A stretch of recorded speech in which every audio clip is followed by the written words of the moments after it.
মোরগ পোলাও রান্না করব। এজন্য সব উপকরণ আমি রেডি করে রেখেছি। এখানে আছে রসুন, পেঁয়াজ, আদা বাটা, কিছু কাঁচামরিচ, এখানে আছে অনেকগুলো পেঁয়াজ কুচি, টক দই, দারচিনি, এলাচ, লবঙ্গ। যেহেতু মোরগ পোলাও এজন্য আমি এখানে ডিম সিদ্ধ করে রেখেছি। পেস্তা, 3 রকম বাদাম, কিশমিশ, জয়ফল, জয়ত্রী দিয়ে আমি একটা পেস্ট তৈরি করব। পোলাও চাউল ধুয়ে আমি একটা স্ট্রেনারে পানি ঝরতে দিয়েছি। মাংসটা পরিষ্কার করে ধুয়ে নিয়েছি। দিয়ে দেব টক দই, সামান্য মরিচের গুঁড়া, পরিমাণ মতো লবণ, জিরা গুঁড়া, গরম মশলা গুঁড়া। এখন এটা ভালোভাবে মেখে নেব। প্রথমে আমি দেখার সৌন্দর্যের জন্য ডিমগুলো একটু ফুড কালার দিয়ে ভেজে নেব।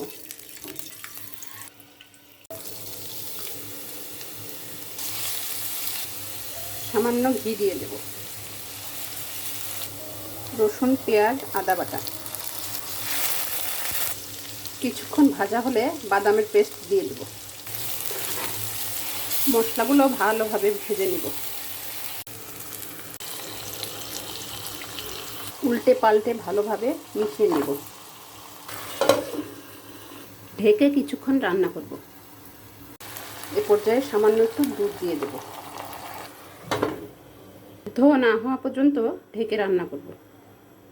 এ পর্যায়ে একটু লবণ দিয়ে দেব। পরিমাণ মতো চিনি দিয়ে দেব।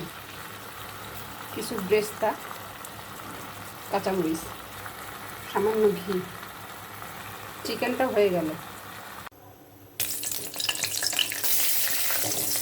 রাইস রান্নাটা শুরু করলাম। তেল আর ঘি দিয়ে মশলাগুলো ভেজে নেব।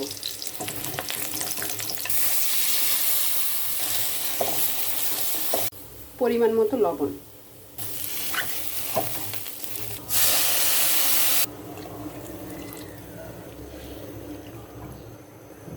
দুধ আর পানির সাথে সামান্য চিনি দিয়ে দেব।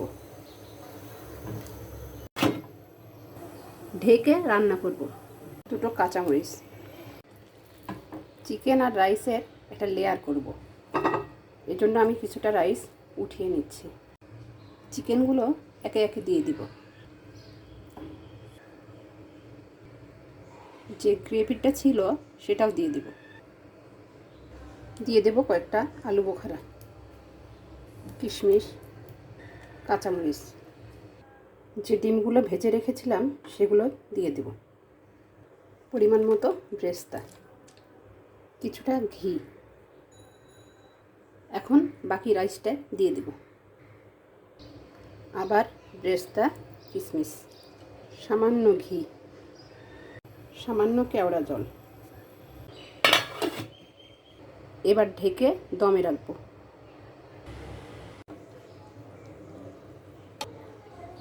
মোরগ পোলাওটা একদম ঝরঝরে হয়েছে। আমি এখন পরিবেশন করব। হয়ে গেল দারুণ স্বাদের মোরগ পোলাও।